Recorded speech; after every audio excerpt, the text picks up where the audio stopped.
class of 2025 High Achievers. This morning is a moment of pride for all of us.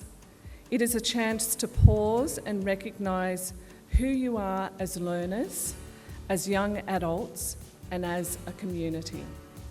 Today we celebrate your outstanding HSC and IB diploma results, but also the extraordinary journey that brought you to this point.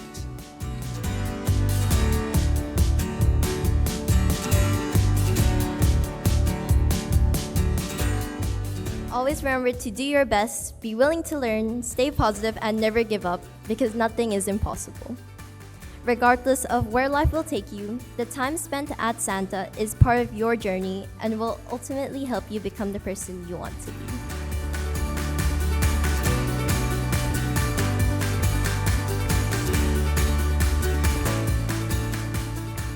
As you go forward from this place, may you continue to seek veritas, the truth that will set you free.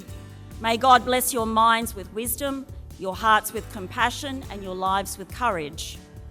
May your learning always be guided by faith, your work be grounded in justice, and your voices be used to serve others. And may St. Dominic and all the Dominican women who've gone before you walk beside you as you live with purpose, with hope, and with joy. Go well and know that you are always held in prayer. This place will always be your place, and you will always be welcome.